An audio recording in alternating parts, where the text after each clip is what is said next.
প্রিয় শিক্ষার্থীবৃন্দ, ঢাকা কলেজ ইসলামের ইতিহাস ও সংস্কৃতি বিভাগের অনলাইন ক্লাসে আবারও স্বাগত জানাচ্ছি। আশা করছি খুব শীঘ্রই তোমাদের সাথে শ্রেণীকক্ষে দেখা হবে। সে পর্যন্ত ঘরে থাকবে, নিরাপদে থাকবে, অনলাইন ক্লাসের সঙ্গে নিয়মিত যুক্ত থাকবে। আমাদের অধ্যক্ষ স্যারের নির্দেশনা এবং বিভাগীয় প্রধান স্যারের অনুপ্রেরণায় আমরা প্রায় 2 মাস ধরে অনলাইন ক্লাস চালিয়ে যাচ্ছি।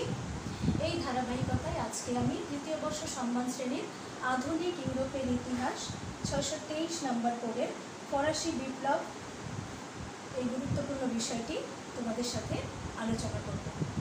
ফরাসি বিপ্লব ইউরোপ তথা পশ্চিমা বিশ্বের ইতিহাসে একটি অত্যন্ত গুরুত্বপূর্ণ ঘটনা।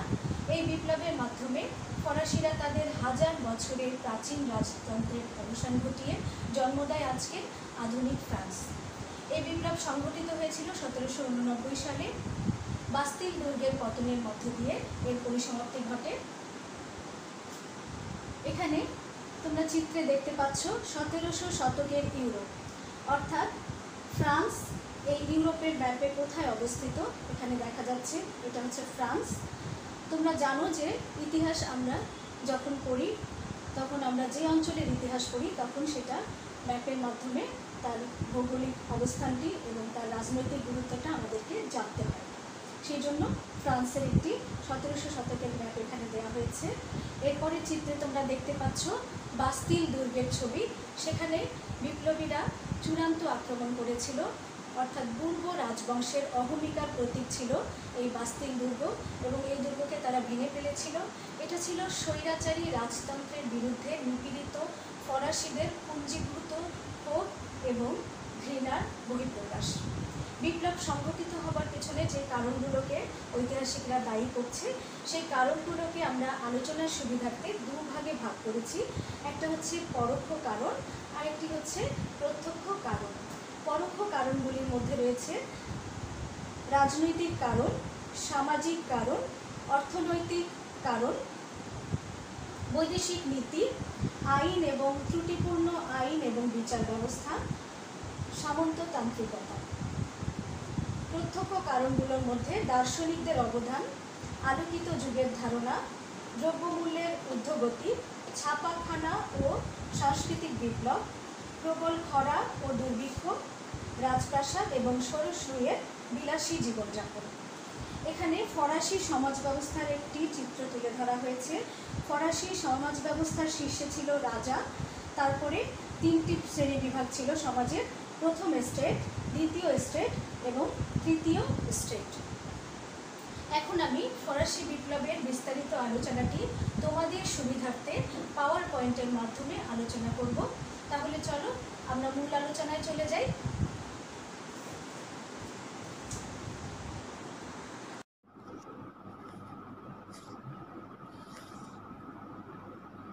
চিত্রে তোমরা একটি ম্যাপ দেখতে পাচ্ছ। এটি 1700 শতকের ইউরোপের একটি মানচিত্র, যেখানে ফ্রান্সের অবস্থান দেখানো হয়েছে।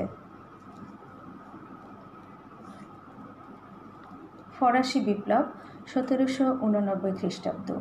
ফরাসি বিপ্লবের বাস্তিল দুর্গ একটি ছবি এখানে তোমরা দেখতে পাচ্ছ।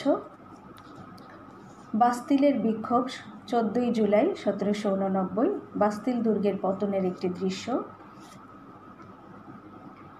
1789 খ্রিস্টাব্দে ফরাসি বিপ্লব ইউরোপ তথা পশ্চিমা সভ্যতার ইতিহাসে একটি গুরুত্বপূর্ণ যুগান্তকারী ঘটনা। এই বিপ্লবের ফলে ফ্রান্সে হাজার বছর ধরে চলা নিরঙ্কুশ রাজতন্ত্র বিলুপ্ত হয়ে প্রজাতান্ত্রিক আদর্শের সূচনা হয়।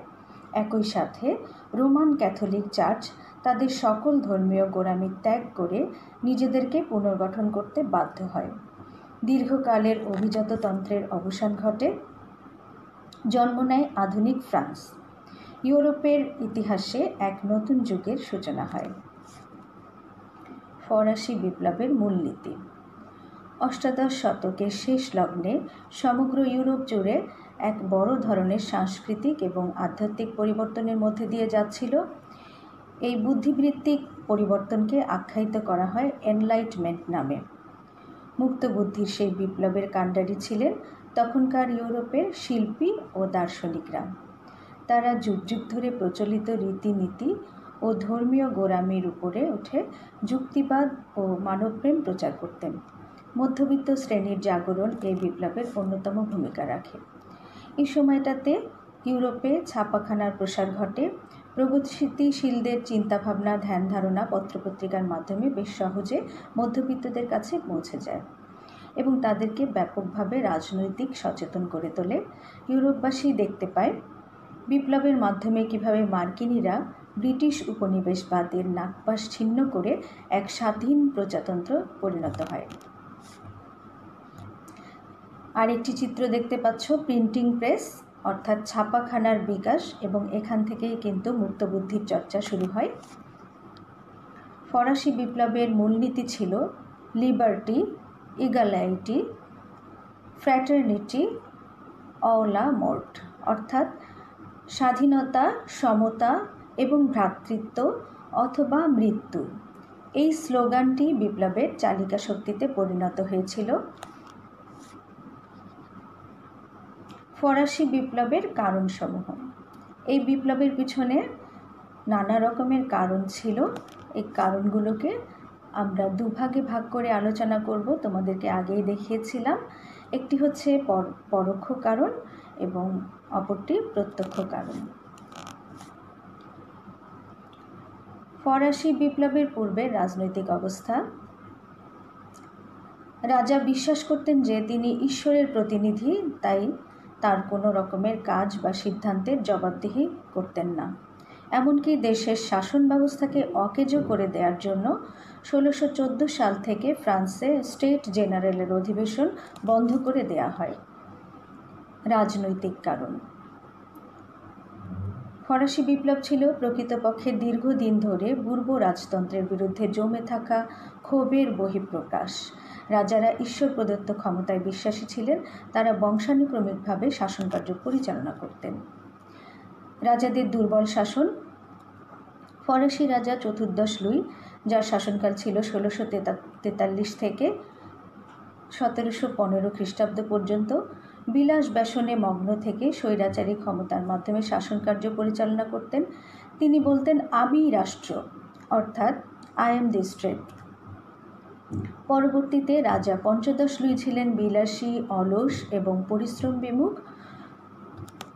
রাজা লুই, যার শাসনকাল ছিল 1774 থেকে 1793 খ্রিস্টাব্দ পর্যন্ত, তার শাসন আমলে রাজতন্ত্র অবক্ষয়ের শেষ সীমায় পৌঁছে। তার পক্ষে রাজতন্ত্রের পতন রোধ করা সম্ভব হয়নি। ষোড়শ লুই, পূর্ব রাজবংশের এই সম্রাটের আমলেই ফরাসি বিপ্লব ঘটেছিল। তিনি বিলাস ব্যসনে মগ্ন থাকতেন, স্বৈরাচারীভাবে শাসনকার্য পরিচালনা করতেন। বিশেষ করে ষোড়শ লুইয়ের আগের সম্রাট পঞ্চদশ লুই ছিলেন পরিশ্রম বিমুখ এবং বিলাসী। তার অদক্ষতায় রাজকোষ প্রায় শূন্য হয়ে পড়ে। এখানে চিত্রে তোমরা ষোড়শ লুইকে দেখতে পাচ্ছ। ষোড়শ লুইয়ের একটি প্রতিকৃতি। দুর্নীতিগ্রস্ত প্রশাসন। রাজশক্তির এই দুর্বলতার সুযোগে শাসনকার্য সম্পূর্ণভাবে অভিজাতদের হাতে চলে যায়। শাসন ব্যবস্থা সম্পূর্ণরূপে স্বৈরাচারী ও দুর্নীতিগ্রস্ত হয়ে পড়ে। তা ইন্টেন্ডেন্ট নামক কর্মচারীদের হাতে চলে যায়। তারা নিজ স্বার্থ সিদ্ধির জন্য চরম অত্যাচারী হয়ে ওঠে এবং জনসাধারণ তাদের অর্থলেলুপ নেকড়ে উপাধিতে ভূষিত করে। সামাজিক কারণ। ফরাসি বিপ্লবের অন্যতম কারণ হল শ্রেণীবিভক্ত সমাজ ব্যবস্থা। সমগ্র ফরাসি সমাজ 3টি প্রধান শ্রেণীতে বিভক্ত ছিল। এখানে একটি চার্টে তোমরা দেখতে পাচ্ছ যে রাজা ছিলেন ক্ষমতার শীর্ষে এবং তার পরবর্তী অবস্থানে ছিল প্রথম স্টেট, যেখানে ছিল যাজক শ্রেণী, উচ্চ শ্রেণীর যাজক এবং নিম্ন শ্রেণীর যাজক। এদের সংখ্যা ছিল মাত্র 1%। দ্বিতীয় স্টেট, যেখানে ছিল অভিজাত শ্রেণী, মন্ত্রী, আমলা এবং সামন্ত প্রভুরা। এদের সংখ্যা ছিল মাত্র 2%। তৃতীয় শ্রেণীতে ছিল, থার্ড স্টেট বা তৃতীয় শ্রেণীতে ছিল শিল্পপতি, শিক্ষাবিদ, বর্গাচাষী, শ্রমিক সহ আপামর জনসাধারণ, যাদের সংখ্যা ছিল মোট জনসংখ্যার 97%। সম্রাট। সম্রাট ছিলেন সবার ঊর্ধ্বে, তিনি নিজেকে ঈশ্বরের দূত বলে মনে করতেন। প্রথম এস্টেট, এই শ্রেণীর মধ্যে অন্তর্ভুক্ত ছিলেন যাজকেরা, তাদের স্থান ছিল সম্রাটের পরে, ফলে সামাজিক, অর্থনৈতিক, রাজনৈতিকভাবে তারা ব্যাপক সুযোগ সুবিধা ভোগ করত। গির্জা এবং নানান ধর্মীয় অনুদান থেকে তাদের প্রচুর আয় হলেও তারা প্রায় কোনো কর দিত না। এদিকে তারা কর না দিলেও নানা ধরনের ধর্মকর আদায় করতে পারত। যাজক সম্প্রদায় দুভাগে বিভক্ত ছিল, উচ্চ শ্রেণীর যাজক এবং নিম্ন শ্রেণীর যাজক। এদের মধ্যে উচ্চ শ্রেণীর যাজকেরা বিলাসবহুল জীবনযাপন করত এবং নিম্ন শ্রেণীর যাজকেরা ছিলেন নিষ্ঠাবান।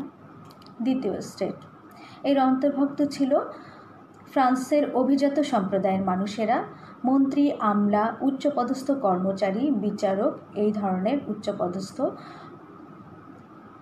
এবং বিত্তশালী মানুষেরা এই শ্রেণীর অন্তর্ভুক্ত হতেন। প্রশাসন ও বিচার ব্যবস্থা মূলত তাদের করায়ত্ত ছিল। মজার ব্যাপার হলো, সমগ্র দেশের মোট জনসংখ্যার মাত্র 1.5% হয়েও এদের কাছে 1/3 জমির মালিকানা ছিল। বিপুল অর্থের মালিক হয়েও এরা কোনো প্রকারের কর দিত না। তৃতীয় স্টেট, ফ্রান্সের প্রায় 97% মানুষ এই শ্রেণীর অন্তর্ভুক্ত ছিলেন। এদের মধ্যে লেখক, অধ্যাপক, শিল্পপতি থেকে শুরু করে শ্রমিক, ভাগচাষী, সব ধরনের মানুষেরাই এই শ্রেণীতে ছিল। এদের মধ্যে যারা ব্যবসায়ী বা শিল্পপতি ছিলেন তাদেরকে বুর্জোয়া বলা হতো। সামাজিক ব্যবস্থা নিয়ে এরাই সব থেকে ক্ষুব্ধ ছিলেন, কারণ শিক্ষাগত যোগ্যতা এবং অর্থনৈতিকভাবে সচ্ছলতা অভিজাত সম্প্রদায়ের থেকে এদের কোনো অংশেই কম ছিল না। এরা এদের প্রাপ্য সম্মান থেকে তারপরেও ছিল বঞ্চিত। তৃতীয় শ্রেণীকেই সব করের ভার নিতে হতো। এখানে একটি সামাজিক বৈষম্যের সুন্দর চিত্র তোমরা দেখতে পাচ্ছ, অর্থাৎ তৃতীয় স্টেটের সাধারণ একজন মানুষের পিঠে প্রথম স্টেট এবং দ্বিতীয় স্টেট অর্থাৎ পাদ্রীবর্গ এবং অভিজাতদের বহন করছে একজন সাধারণ তৃতীয় স্টেট। ফরাসি বিপ্লবের অর্থনৈতিক কারণ। ফরাসি বিপ্লবের পূর্বে অর্থনৈতিক দুরবস্থার কারণগুলো নিম্নে দেওয়া হলো: রাজপরিবারের বিলাসবহুল জীবনযাপন, যুদ্ধজনিত ব্যয়ের বিপুল ঘাটতি, বৈষম্যমূলক কর ব্যবস্থা, খাদ্য সংকট এবং মুদ্রাস্ফীতি। ফরাসি বিপ্লবের পূর্বের অর্থনৈতিক অবস্থা। 1784 সালে ফ্রান্সের অর্থনৈতিক দুরবস্থা চরমে ওঠে। মূলত ভ্রান্ত নীতি, বিলাসবহুল জীবনযাপন, যুদ্ধজনিত ব্যয়ের বিপুল ঘাটতি পূরণ করার জন্য সরকার বাজার থেকে ঋণ নিতে বাধ্য হয়। এদিকে রাষ্ট্র চরম অর্থ সংকটের মধ্যে থাকলেও ফ্রান্সের সমস্ত রাজস্বের 96% দিত দরিদ্র, জর্জরিত তৃতীয় শ্রেণীর মানুষেরা।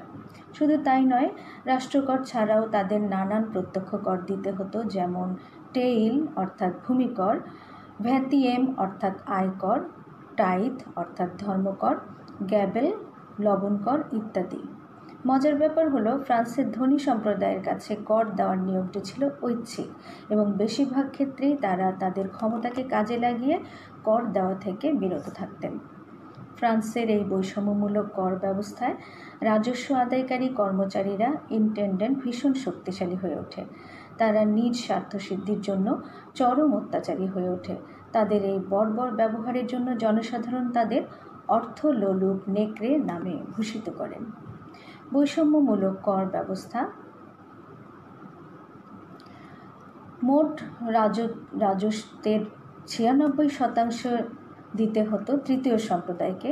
বিভিন্ন ধরনের কর প্রদানের পর তাদের হাতে মাত্র 20% অর্থাৎ 1/5 বেঁচে থাকত। এই অত্যধিক করের বোঝা তৃতীয় সম্প্রদায়কে বিদ্রোহী করে তুলেছিল। এছাড়াও দ্রব্যমূল্যের বৃদ্ধি, বাজারে আরও বিভিন্ন রকমের কর আরোপের চেষ্টা, সর্বোপরি ব্যয়বহুল যুদ্ধ ফ্রান্সকে অর্থনৈতিক দিক থেকে শেষ করে দিয়েছিল, যার ফলে সাধারণ মানুষ শেষ পর্যন্ত বিদ্রোহের পথ বেছে নেয়। বিলাসিতায় ডুবেছিল ভার্সাই প্রাসাদ, স্বেচ্ছাচারিতা আকাশ ছুঁয়েছিল। ফরাসি রাজতন্ত্র জনমানুষের জীবনকে দুরূহ করে তুলেছিল। বেঁচে থাকাই ছিল তাদের সংগ্রাম। পেটে ক্ষুধা জ্বালা নিয়ে সামান্য আয়ে যখন মিলছিল না খাবার, তখন রাজপথে নেমে এসেছিল তারা। আর উল্টো দৃশ্য তখন রাজপ্রাসাদে। এখানে ষোড়শ লুইয়ের একটি প্রতিকৃতি, তার একটি ছবি দেখতে পাচ্ছ তোমরা। ফরাসি বিপ্লবে দার্শনিকদের ভূমিকা। 1789 খ্রিস্টাব্দে ফরাসি বিপ্লবের ক্ষেত্রে দার্শনিকদের ভূমিকা ছিল বিশেষ গুরুত্বপূর্ণ। অষ্টাদশ শতাব্দীর দ্বিতীয়ার্ধে ফ্রান্সের বুর্বো রাজাদের স্বৈরাচারী শাসনের ফলে সামাজিক, অর্থনৈতিক, রাজনৈতিক ক্ষেত্রে যে অসন্তোষ তৈরি হয়, তাকে কাজে লাগিয়ে ফরাসি দার্শনিকেরা জনসাধারণের মনোজগতে পরিবর্তন বা বিপ্লব ঘটাতে সক্ষম হয়েছিল।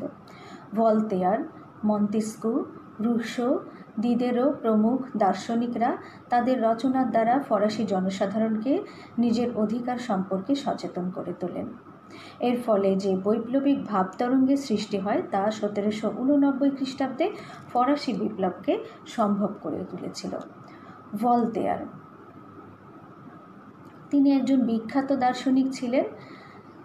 তার আক্রমণের লক্ষ্যবস্তু ছিল চার্চ এবং রাষ্ট্র।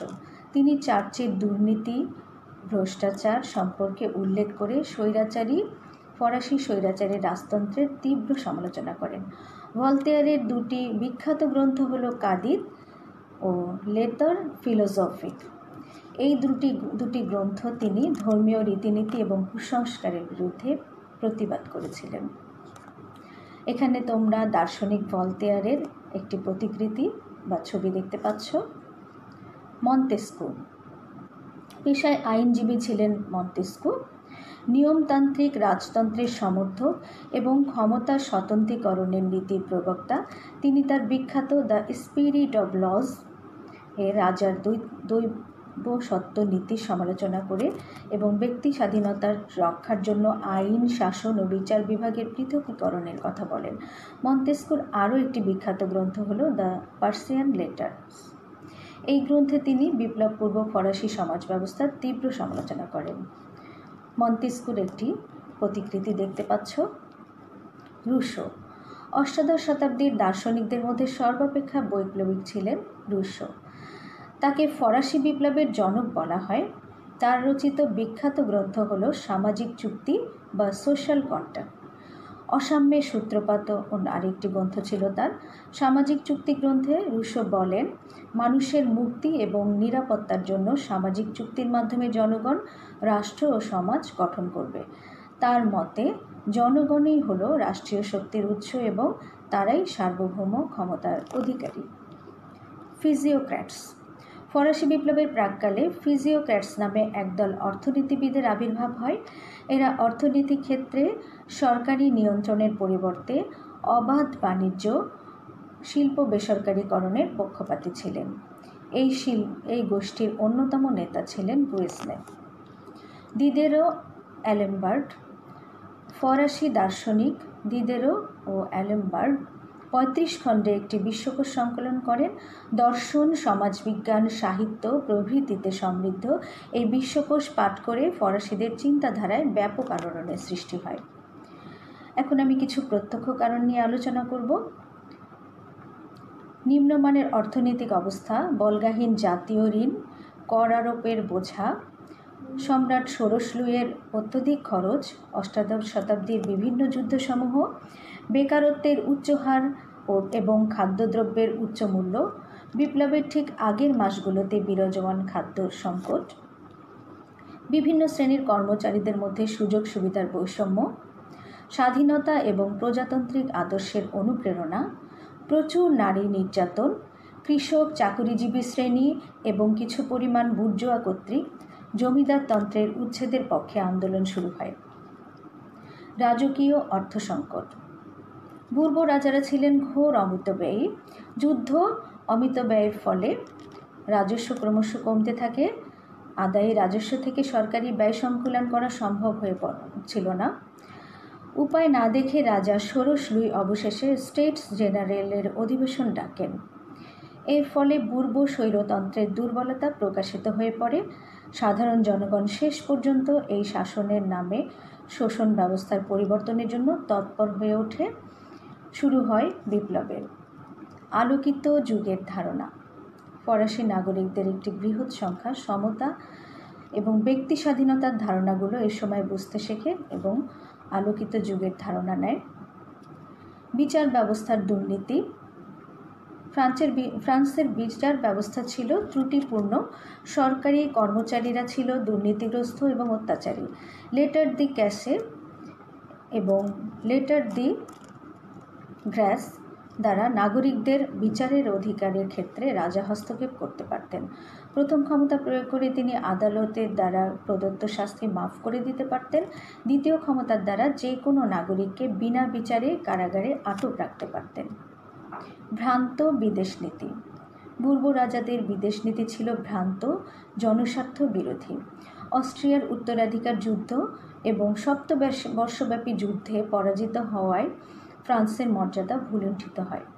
আমেরিকা এবং ভারতবর্ষের ফরাসি উপনিবেশ স্থাপনের সম্ভাবনা বিনষ্ট হয়।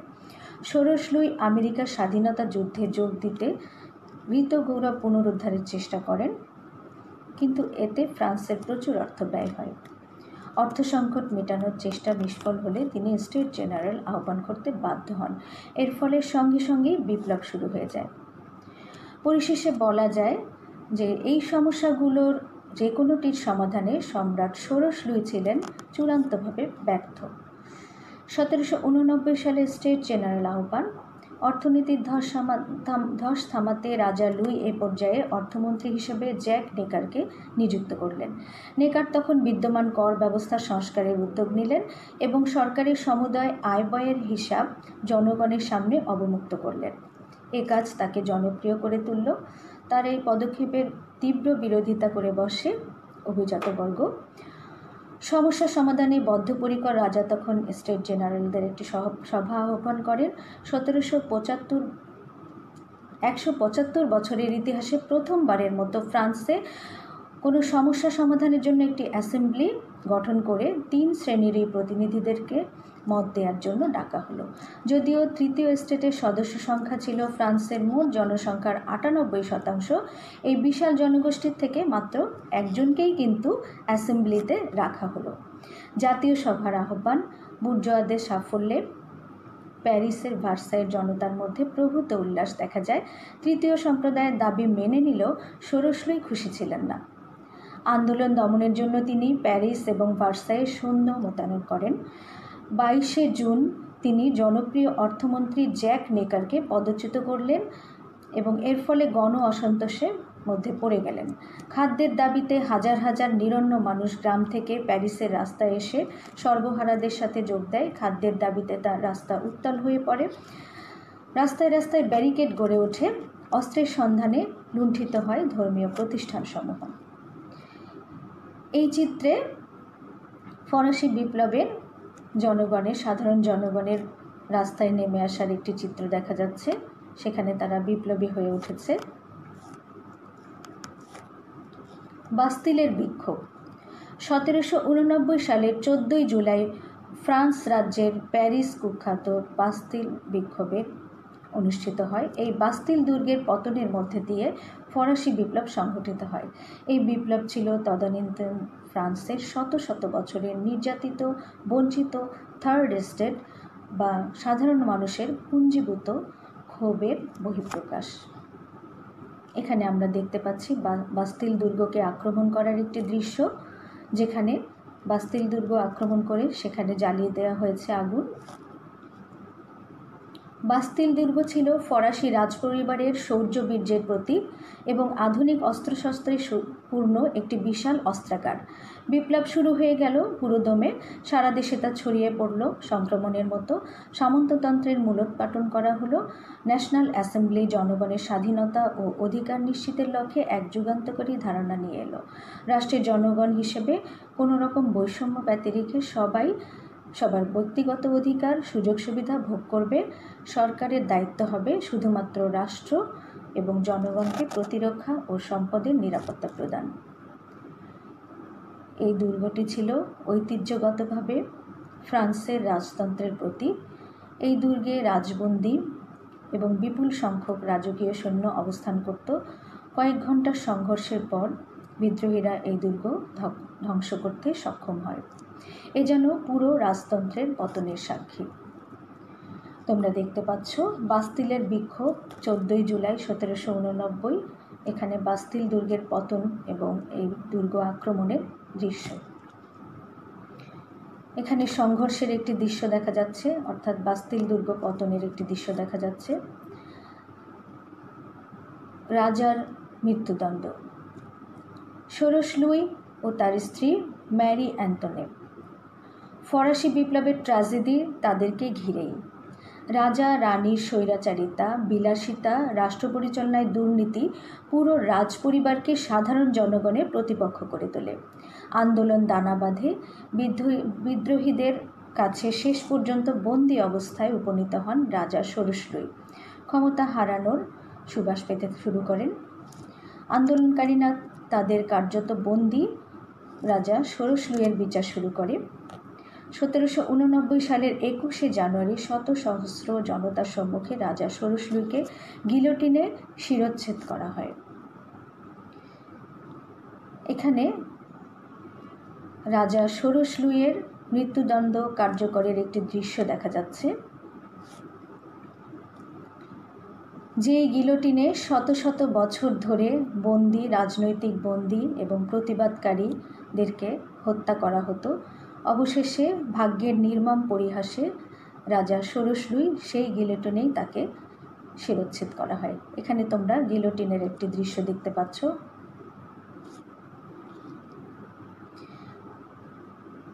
উপরোক্ত আলোচনাগুলোর পরিপ্রেক্ষিতে আমরা বলতে পারি যে 1789 সালে ফ্রান্সে যে বিপ্লব হয়েছিল তা মূলত দীর্ঘদিনের সামাজিক, অর্থনৈতিক এবং রাজনৈতিকভাবে অত্যাচারিত তৃতীয় সম্প্রদায়ের এক বলিষ্ঠ প্রতিবাদ।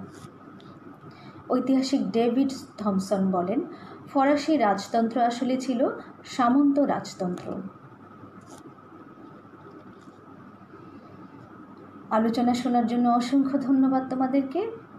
ঘরে থাকো, নিরাপদে থাকো।